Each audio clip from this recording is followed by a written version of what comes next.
बिहार के दरभंगा जिला से खबर आ रही है। हायाघाट विधानसभा क्षेत्र में संभवी चौधरी के द्वारा अपने कार्यकर्ता संवाद कार्यक्रम रखा गया। इस कार्यकर्ता संवाद में उन्होंने सड़क का शिलान्यास किया। सड़क का शिलान्यास करते हुए ग्रामीणों ने उन्हें भव्य रूप से पाग चादर देकर उनका भव्य स्वागत किया गया। वही मौके पर पहुंचे ग्रामीणों ने उनकी काफ़ी अच्छे नया सांसद के रूप में उन्हें चाहने के बाद उन्हें भव्य स्वागत किया। वही संभावी चौधरी ने सरकार पर भी कई मामले पर निशाना साधा। वही संभावी चौधरी ने कहा कि सरकार की बहुत सारी योजना है, उस पर भी उन्होंने विशेष रूप से कई सारे बातों को कहा। आइए सुनाते हैं क्या कुछ कहे इस मामले को लेकर।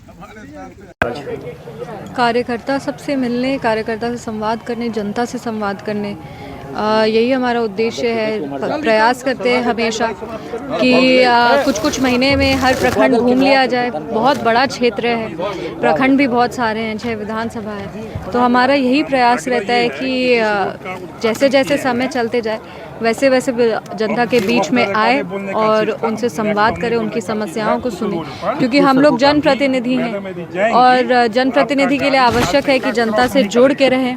और इसी के दौरान हम लोग ऐसे कार्यक्रम करते हैं, गांव-गांव तक जाते हैं, क्योंकि जो आर्थिक रूप से मजबूत नहीं है वो आपसे मिलने के लिए पटना या दिल्ली नहीं आ सकते, वो उतने सक्षम नहीं होते। तो उनसे मिलने हम लोग गांव-गांव जाके ये कार्यक्रम। सड़क का उद्घाटन भी हुआ है। सड़क का उद्घाटन भी हुआ है जी, आज सड़क का भी उद्घाटन हुआ है। ऐसे तो हमारे ग्रामीण कार्य विभाग के 26 जो सड़क हैं वो सारे सड़क बन गए हैं और 80 सड़क प्रक्रिया में भी है, जिसकी अब हमें लगता है कि कुछ दिन में स्वीकृति भी हो जाएगी। हमारा फोकस, हमने हमेशा कहा है कि शिक्षा, स्वास्थ्य और इंफ्रास्ट्रक्चर है।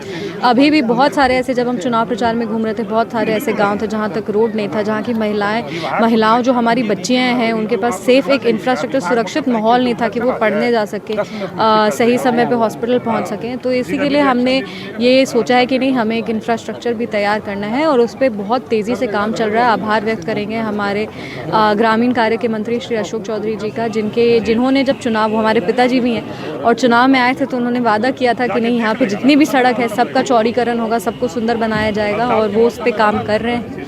और हमें पूरा यकीन है कि विद्यालय, पुस्तकालय या स्वास्थ्य केंद्र हो, ये सब में भी अब बहुत तेज़ी से काम चलेगा। एनडीए ने तय किया है नीतीश कुमार जी मुख्यमंत्री के? नहीं, ये तो पहले से लगभग डिसाइड, लोकसभा चुनाव के समय ये हो गया था कि गठबंधन के तहत नीतीश कुमार जी के चेहरे पे चुनाव लड़ा जाएगा, उनके नेतृत्व में चुनाव लड़ा जाएगा और उनके वो मजबूत करने का काम करेंगे। क्योंकि देखिए, विकासशील बिहार एक विकसित बिहार की ओर अग्रसर है और हम हमेशा कहते हैं कि अगर बिहार की घड़ी को कोई पलट के उसको विकास की ओर लेके गए हैं तो वो हमारे माननीय मुख्यमंत्री श्री नीतीश कुमार जी। प्रदेश की महिला होने के नाते भी उन्होंने जो महिलाओं के लिए काम किया, आधी आबादी के लिए काम किया है, वो सराहनीय है।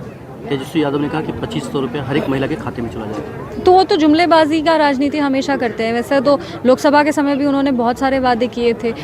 जब पिछली बार भी सरकार में आए थे तब भी, अरे आप ये देखिए ना, पिछली बार जब सरकार में आए थे तो उनका जो 10 साल का रोड था उन्हीं के पास, उनके आज विधायक लोग खड़े हो जाते हैं कि रोड हमने बनवाया। तब क्यों नहीं बनवाए थे जब आपके डिपार्टमेंट जो पथ निर्माण का था वो तेजस्वी यादव जी के पास था? तो ये सारे जुमलेबाजी है और वो कहते हैं कि हम ये करेंगे, पर कभी भी वो ऐसा हमको नहीं लगता कि वो एक थ्रेट है, क्योंकि जनता अब समझदार है, जनता समझ चुकी है। और ये सब जो आरक्षण विरोधी सोच जो लोकसभा के समय भी आया था कि हम लोग आएंगे जीत करके तो आरक्षण ख़त्म कर देंगे, संविधान को ख़त्म कर देंगे, तो ऐसा तो कुछ हुआ नहीं। ये सब जनता को बहकाने की एक साजिश है। पर हम मानते हैं कि जनता समझदार है और जनता ने ये निर्णय ले चुका है। वो खुद ही बोले थे कि जो बाई इलेक्शन है, उपचुनाव हो रहे थे, वो सेमीफाइनल था, तो सेमीफाइनल में उन्हीं के शब्दों में कह रहे कि सेमीफाइनल में तो दिख ही गया है कि कौन वापस आने वाला है। और लोकसभा में हमारा जो प्रदर्शन रहा उससे भी बेहतर और अच्छा प्रदर्शन हमारा विधानसभा में। Thank you.